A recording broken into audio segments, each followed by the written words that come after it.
Pessoal, vamos começar então direito constitucional, certo? Então, uma matéria nova. Vamos falar sobre o conceito, estrutura, supremacia e classificação das constituições.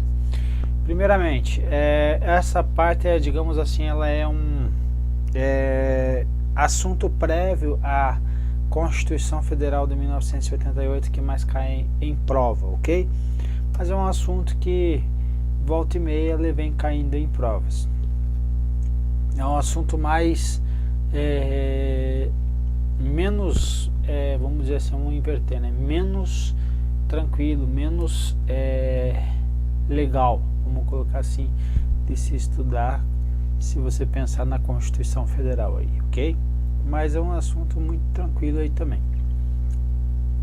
Você vai ver que você vai construir também o teu conhecimento de pouco em pouco, até você atingir aí uma quantitativo significante para que você consiga uma ótima pontuação na tua prova, e é isso que nós vamos batalhar aí com essa matéria, com os simulados, até lá na frente, quando você estiver bem preparado, ok? Então vamos lá. Já acabou? Não, não acabou. Vamos lá. Primeiro, Constituição. O que significa Constituição? Primeiramente, Constituição, ele é algo que tem vários significados, ok? Então, um autor aí que ele é muito explorado aí, pelo menos aí as suas teorias constitucionais relativas à Constituição no modo geral, é o José Afonso da Silva. Ele fala que aqui, ó, tem vários significados. O primeiro é o conjunto de elementos essenciais de alguma coisa. Então, elementos essenciais. Constituição do ser humano, do universo, etc. Depois ele vai falar que é um temperamento, uma constituição psicológica. Por terceiro, ele vai falar que um ato de estabelecer juridicamente como a constituição de um dote, uma renda, estou constituindo algo, uma sociedade anônima. Quarto, ele vai falar que a constituição de uma assembleia, constituição de uma comissão, estou formando algo, ok? E finalmente ele vai falar sobre o que nós vamos tratar nesta matéria, que é a lei fundamental de um Estado, certo? Então, todas essas concepções exprimem a ideia de um modo de ser, nesse sentido que se afirma que todo Estado tem uma Constituição, que é o modo de ser deste Estado, ok? Então, nós temos uma Constituição, essa Constituição Federal de 1988 vai determinar aí, vai traduzir o modo de ser do nosso Estado. Aí os autores aí, eles vão falar que a Constituição Federal, ela vai ser aqui uma lei fundamental e suprema do Estado, ok? Aqui ele fala que é uma lei fundamental, Marcelo Alexandrino e Vicente Paulo, ok? Alguns autores dizem que não é uma lei, Constituição não é lei. Então isso daí tem uma briga, uns dizem que é lei maior, outros dizem que não é lei, enfim. Esse não vai ser o objeto de questão da tua prova, decidir se é uma lei ou não é uma lei, certo? Só entender que ela é o que? Ela é uma norma, certo? E é uma norma fundamental e é uma norma suprema, que dela deriva de todas as demais leis ou normativas aí no modo geral, ok? Tá difícil hoje, meu povo. Eu tô apertando o botão errado. Vamos lá. Então, a Constituição, como objeto de estudo do direito constitucional, ela tem por finalidade estabelecer o que? Contornos da ordem política, certo? O que significa contornos da ordem política? É relativo a políticos, a política, perfeito. Primeiro passo. Então é nela que vai ter o que? Contornos relativos às políticas públicas, certo? Então vai ter contornos relacionados à área de educação, transporte, saúde, lazer, trabalho, previdência social. Então ele vai trazer o que? Contornos, estabelece contornos, estabelece algumas diretrizes, certo? Então é nesse sentido aí. Abrange fundamentalmente a organização dos poderes, então os poderes legislativo, executivo e judiciário estarão organizados nesta norma, nesta lei maior, nesta Constituição, perfeito?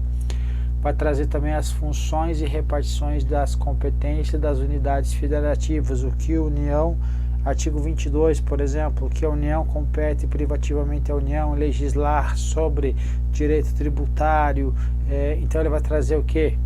A organização e o funcionamento das unidades federativas. Então o que a União vai fazer, o que é competência dos estados, do Distrito Federal e o que é competência dos municípios. Então todos estarão previstos onde? Na Constituição Federal, ok? Além disso, que eu vou falar sobre os poderes, vou trazer as repartições de competências e também vou trazer agora os direitos e garantias fundamentais dos cidadãos. Então, em outras palavras, se eu tenho direitos e garantias fundamentais, eu estou trazendo uma limitação aí dos poderes, uma limitação do Estado como um todo, abarcando todos os poderes, ok? José Afonso da Silva, ele vai falar ainda que é mais amplo essa Constituição Federal, essa definição de Constituição Federal, esse conceito de Constituição Federal. Então, a Constituição Federal como um sistema de normas jurídicas. Então, é um sistema de normas jurídicas escritas, então pode ser escritas ou costumeiras. Então, pode estar escrita, como o caso da Constituição Federal nossa, que é escrita, ou costumeira, como é o caso lá da Constituição da Inglaterra, ok? Regula a forma do Estado. Então, qual é a forma do Estado? O Estado unitário, confederado ou federado, ok? Então, Estado unitário, confederado ou federado. Então, no nosso caso aí é o Estado federado. Estado unitário, por exemplo, é o Estado... vamos nos ater muito a isso aqui, a gente vai ter uma aula específica para isso. Mas o Estado unitário, por exemplo, é o Uruguai, ok? A forma do seu governo pode ser republicano ou monárquico. Nosso Estado é um Estado republicano, ok? O modo de aquisição do exercício do poder, sistema de governo. Então, nosso sistema de governo é o sistema presidencialismo, ok? O estabelecimento de seus órgãos, então estabelece os órgãos, por exemplo, lá de segurança pública, ele traz lá quais os órgãos, traz o limite de sua ação, traz os direitos fundamentais do homem e as suas respectivas garantias também, ok? Então ele nada mais do que fez foi ampliar o conceito de Constituição Federal da outra definição aí.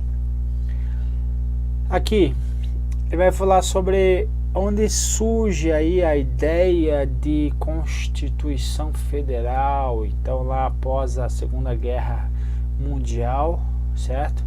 O direito internacional ressentiu a necessidade da incorporação de um caráter moral e ético que fosse de observância necessária para todas as nações, certo? Então, após a Segunda Guerra Mundial. Então, princípios como a dignidade da pessoa humana, direitos e garantias aí fundamentais, ou garantia dos direitos fundamentais, e aliados ainda a isto, o que é a Declaração Universal dos Direitos Humanos, ok? Então, dignidade da pessoa humana, garantia dos direitos fundamentais e a Declaração de Direitos Humanos, proclamada aí pela ONU em 1948, passará a dar corpo ao novo constitucionalismo contemporâneo. Em outras palavras, a Constituição Federal começa a se preocupar após a Segunda Guerra Mundial,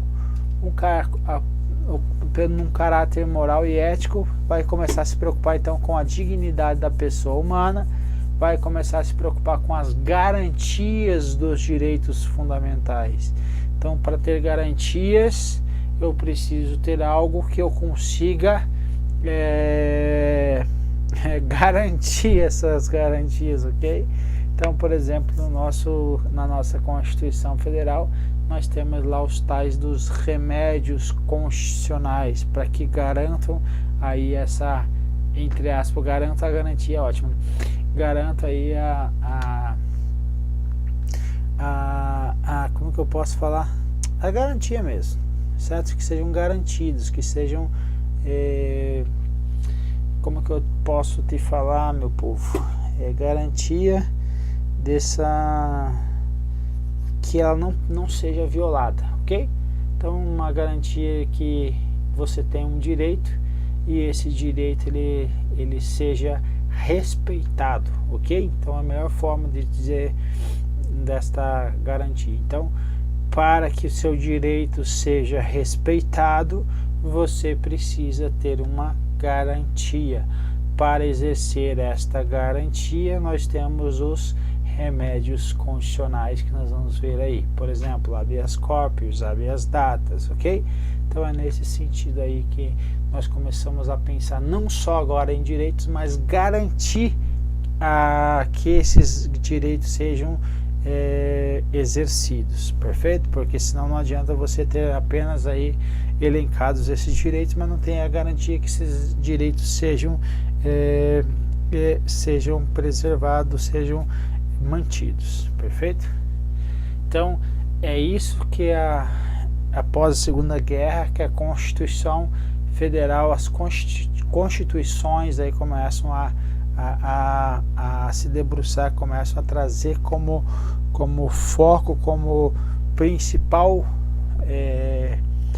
estudo, principal preocupações, vai ser em cima aí da dignidade da pessoa humana, nessa órbita dos direitos e garantias fundamentais, perfeito?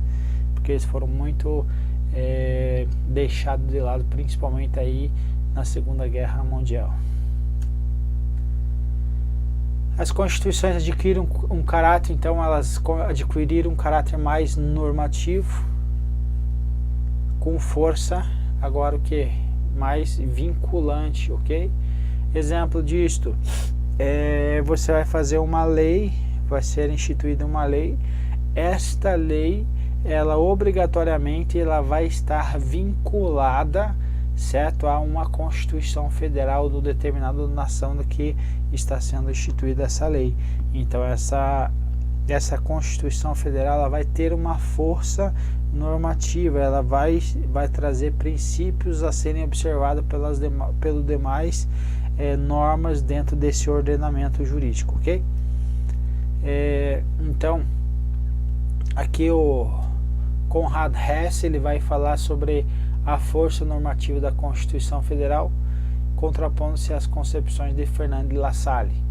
As concepções, nós não vamos falar sobre as concepções aí das constituições federais, porque dificilmente cai em prova, ok? Quando cai em prova, ele vai ter lá concepções da Constituição Federal, aí nós vamos abrir uma aulinha só para falar sobre essas concepções, ok? Então seria isso.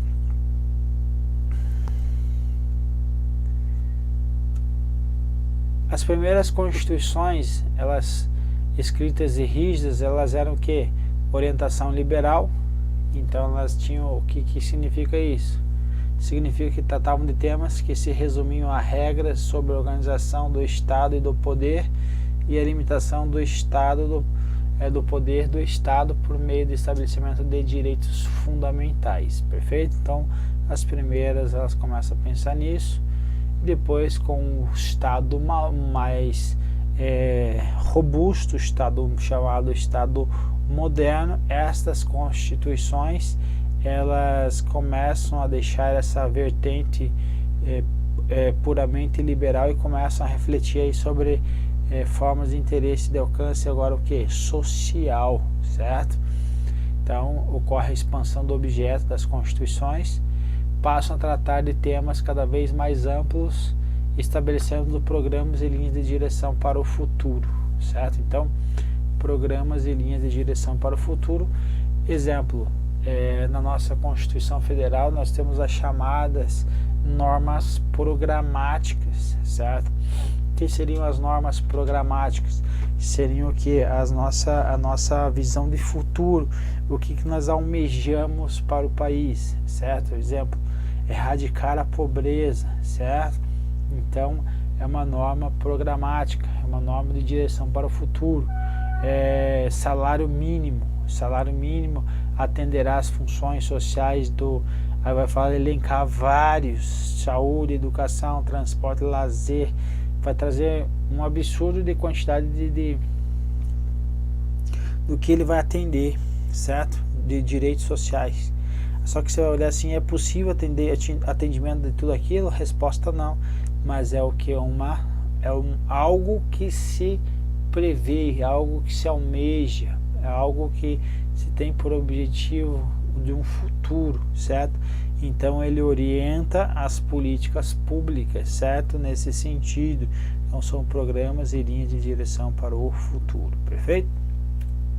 Então assim nós terminamos a primeira parte e vamos para a segunda, e assim vamos sucessivamente até nós construirmos aí a primeira parte aí para nós pensarmos nas nossas questões. Beleza, meu povo? Um abraço e com Deus.